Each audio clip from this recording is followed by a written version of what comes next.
guys, your boy V-Minus, and welcome back to the Luton Town Vikings and Pirates career mode. And oh my goodness, guys, I am back better than ever from VidCon 2015. I have stoked myself in the sponge of knowledge I have drank from the tree of truth. And I am back, and I am, hopefully a better YouTuber. I guess so. I learned a lot of stuff. I saw a lot of big name sources. Swoozy, freaking Harley from Epic Mealtime. It was really star-studded. It was an incredible experience, and I felt like I've come back a better human being. All around, just just a more educated person on the ins and outs of YouTube. And I may bring that to you guys. I'm trying to make this channel bigger, better, and shinier, and more delicious than ever. Nom, nom, nom, nom, nom. Alright guys, but enough of that. So I did learn a lot of stuff at VidCon, and I will be experimenting with a lot of stuff, so I'm going to be cutting stuff a little bit differently in the future, and experimenting with Luton Town specifically. So guys, tell me about the feedback, if you guys actually notice any difference, if you find, like, oh, I don't like this editing style, or you don't like this editing style, because you guys, that's the biggest thing that I learned from VidCon, and that is kind of a doy thing, is that your audience, it dictates what kind of content that you should be putting out and how you should be putting out. But I will be tweaking things. I'll be getting into the gameplay a little bit quicker. And look at me, I'm already rambling. That's the one thing they said you shouldn't do. They were like, hey, get into your stuff. But I don't know, do you guys like me rambling at the start of these career months, or do you like, just shut up, B-minus, just get into the gameplay? As we are in the gameplay right now, up against Everton, we're going to go ahead. Sterling whips it in, and who can we find? Barbo somehow cannot get that big old meaty forehead of his to it, but we do win a series of corners, which leads to Dominic Sterling going to whip in another one, and there we go, redemption for Victor Ibarbo. And there we guys go. The reason why he is in the game, right? This is most of our second squad, which is insane to think about it. Like, our second squad features Victor Ibarbo and Raheem Sterling, James Ward-Prowse, and Dominic Solanke, which is just an astronomical, diabolical, and delicious trio up front. And now we're going to keep on pushing on. But then I make a horrible mistake. I thought that my winger would come up, and he does not. And Fraser Forster bubbles it twice, and McCarthy steps up, and we might as well have just put it on a silver platform. Fraser Forster, what are you doing, man? He's been magical. He's been a wizard this whole entire season, getting that big 6'7" frame to a lot of things, and he got it to it twice there. But that is where goal-keeping handling, not his strongest suit, as you can see right there. And he cost us a goal right there, pretty much out of nothing. But we were trying to work it back. Victor Ibarbo trying to get onto the end of that one, but misses wide with his off foot. And then it would be, once again, Everton flicking over the top. Could we get something? Lukaku gets to it, and then Fraser Forster doing what he does best, getting that huge frame of his and paws to that right there. How did Romelu Lukaku get it? Well, I know why, because he's a freaking beast, that's why. And we would take a 1-1 draw into halftime.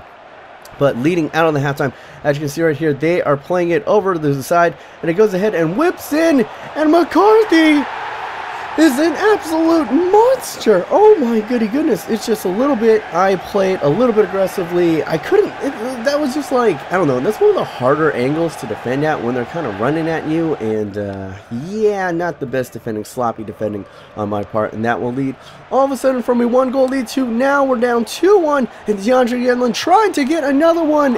And yeah, he's right back. He's right back in. He's not going to make every amazing goal. He's not gonna, well, he does make pretty good amazing runs, but as you can see right here, I had to mix something up. It just wasn't working, so we're gonna bring in Devontae Cole, and with the speed and with the pace up against the tire legs of Everton, he's gonna pull a DeAndre Yedlin and just decimate everyone.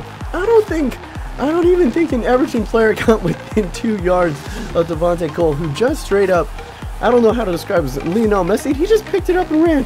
He just picked it up and ran, and yeah, 97 pace, 98 acceleration, and fresh legs, 100% stamina. That is what Devontae Cole does, and I think he has 80 plus shooting. So yeah, I don't even know why I bought Bale. I don't even know why I bought Bale or Depay. I have freaking monsters that are homegrown right here. And look at Devontae Cole trying to put this game away. Can he find the winner right here? Whips it over the top to Loftus-Cheek, another homegrown talent. Loftus-Cheek can do a lot of things. Shoot the ball, he cannot. Really good at passing, pretty good in defense. but yeah, it just wasn't gonna sit up for him. But ooh, look at this, Dominic Solanke, can he finish it? But right at the keeper and cannot find the follow-up as the Everton defender goes ahead and kicks it away, and that would be the best chance right there.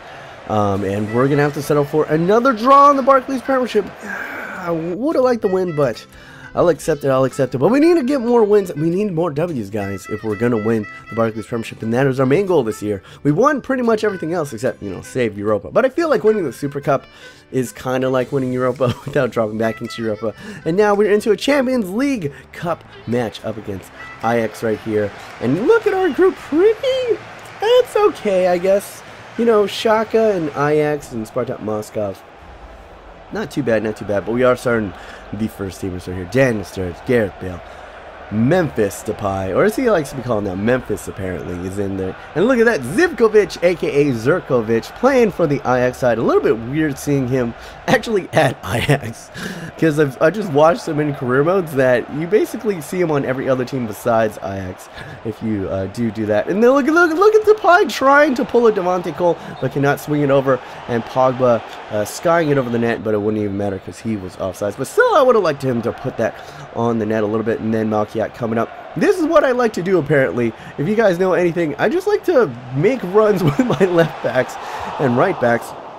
When you guys are having troubles breaking down defenses, it's actually, if you have a speedy right back or a left back, it's not a bad thing to do because the defensemen are already preoccupied with other people and they can't really, they have to make that split decision of either, do I go up and try to attack this right back and try to defend them, or do I stick with my runner right here and usually creates a good amount of space. But speaking of making a good amount of space, Zurkovic finding himself in a good opportunity, but just absolutely whiffs at that. Maybe we tugged on his shirt just a little bit, just an incy bit to make him go off balance, but that would be enough to throw him off. I thought he was burying that, but now Ajax onto the ball right here. Who are they going to do? But they pass it over, and from distance, whoo! For a second I thought that was going in, but that's pretty much what we were holding Ajax to for the most part. Tamari Gray getting it over the top. Could we find a noggin onto it? No, the keeper able to go ahead and parry that away. I think it was Sillissen, I think he's the Netherlands #1. He's the guy who got subbed out in the World Cup for Tim Krul, but he played pretty well, and he's pretty talented. That is right here. Good defense from us, and we are away onto the counter right here. Gareth Bale, you know he's got the pace for days. What does he do? He's going to keep on pacing. No, he cuts inside, and we're going to go ahead and try to play it across the formation. We see the open man, Basic giving it to Devontae Cole, and twice in 2 games, Devontae Cole, oh my god, I just came up with a nickname for him. Devontae Cole goes Devontae Goal. Oh my goodness, you go, Devontae. And there we have it, the homegrown hero, a man that has been with us since season 1. I bring in all these talents, and there we go. It is Devontae Cole of all people who are saving our butts. Not Memphis Depay, not Paul Pogba, you know, not this Daniel Sturridge, none of them. Look at this Paul Pogba, useless against the might of Devontae Cole. But could we hold on, guys? Yes, we do hold on. 90th minute, we get our first 3 points in the group stages right here. Look at the Piranha, Gareth Bale, doing pretty, you know, just celebrating his booty off. And yeah, guys, that is it. I don't even know if you guys noticed the little bit. I did change up the editing style in this, maybe cut it a little bit, you know, cut it a little bit sharper, and making the episodes a little bit under 10 minutes, you know, just making it short. Dude, but that's the thing that I'm gonna ask you guys. I'm pretty much gonna wind it up right here, and that is the episode of Luton Town. But I want to ask you guys a very important question. I'm gonna leave a straw poll down below. Do you like longer form career modes as opposed to short form? Would you prefer a career mode that's under 10 minutes or more along the lines of 15 to 20 minutes like Pokemon career mode? Go ahead, hit it in the straw poll, and I'd love to see your guys' answer, because it's different from channel to channel, guys. And I basically just want to know and make a better product, a better channel, and better videos for you guys. Anyway, this has been your boy Me Minus. Remember to stay yourself, stay humble, and be weird.